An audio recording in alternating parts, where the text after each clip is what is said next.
So I want to introduce you to a framework that we use when we try to communicate this message with folks. And I think we'll find it kind of an interesting way to sort of think through this problem in a bit of a structured fashion.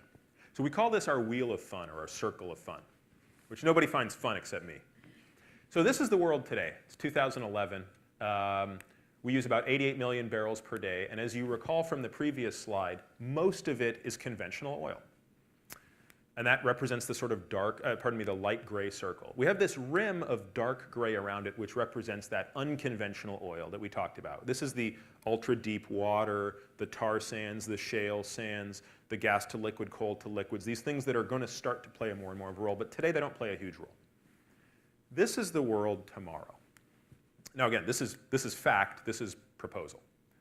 The proposal is the demand is going to grow, right? It's going to be, call it 100, 105 million barrels per day. But we all agree that the conventional part is going to get a little smaller, meaning it's going to play a less prominent role in 20 years than it does today. So what makes up the difference, right? Let's get back to this gap question. Well, it's going to be two halves of the circle in my mind. One is what I would call the unconventional fossil fuels, and the other is the non-fossil fuels. So on the unconventional fossil fuels, we talk about using natural gas and coal. And again, now here I'm talking about we can actually use these things to make liquid through a process called Fischer-Tropsch. And also, in addition to that, there's a subtle nuance here for anyone who's interested. When you get natural gas out of the ground, you get this thing called natural gas liquids. They kind of come hand in hand. And that also is a substitute for light ends of oil. We have ultra deep water, and again, this is more or less defined as deep water drilling that kind of exceeds about 10,000 feet. So these are things that are so far offshore that you usually can't see them, and they're often not even tethered to the ocean's floor beneath them. And that's becoming an enormously important source of energy. And then you have the tar and shale sands. Tar sands we'll talk about more later, and shale sands we will as well, but I just wanted to introduce you to the idea. On the other side, you have what I'm calling the non-fossil sources of what are going to be effectively unconventional things. So one is going to be fuel additives. Ethanol obviously is the greatest example of that since it's the largest to date. I'm talking about efficiency gains, and this is overall increase in CAFE standards. This is the further introduction and penetration of hybrid vehicles, of electric vehicles. And then we're going to talk about direct replacements for crude. These are synthetic compounds that mimic crude that are derived from renewable sources. Okay, so I'm going to show you in a moment that we're making great progress on the right-hand side of that curve, those fossil unconventionals.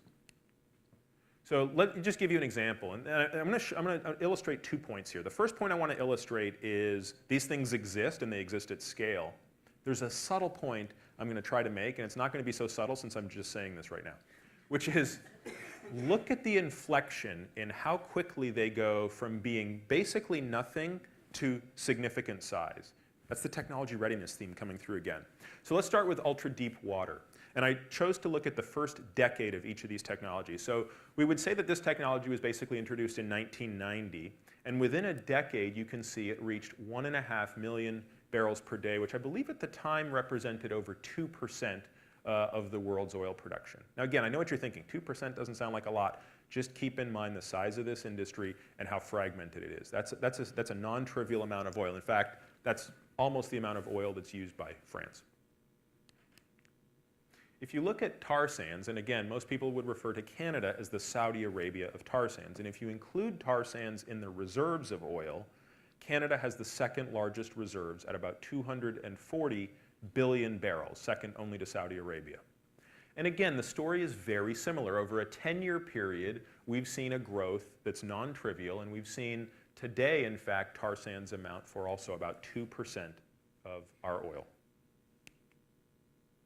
The next frontier, and something that's very exciting in the United States, is what we call tight oil or shale oil. And this is a very interesting story that you could generate an entire talk around this, but basically, maybe some of you have heard of something called shale gas, which is a type of natural gas that comes from these shale rocks. This was something that was unavailable until recently, but the introduction of two pieces of technology, horizontal drilling and hydrofracking, made it possible to access enormous amounts of this gas, which is why, by the way, in case anybody wonders, in the United States, natural gas is 3 times less expensive on a per unit basis than oil, something historically that it's not the case. That's why there's an enormous glut of natural gas right now, and it'll probably be around for a while. But here's the interesting part. That same technology that rendered shale gas available was now applied to oil, and we're now starting to get oil out that we always knew was there, but we simply couldn't get because the rocks that it sat in were too tight. And the Bakken oil field, a field that maybe some of you have heard of, is a prime example of this. In fact, just 10 years ago, the Bakken field produced about 27,000 barrels of oil per day. In oil terms, that's nothing. You don't even notice that.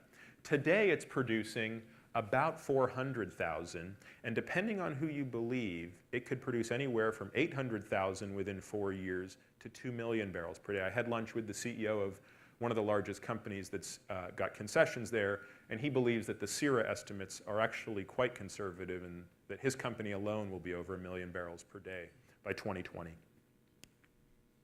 And the next frontier, which is something that's probably not going to happen here for a while, but it's certainly happening overseas, is this technology of gas to liquids. This is the largest gas to liquid facility in the world. It's in Qatar. It cost $18 billion, and it produces 140,000 barrels of oil per day.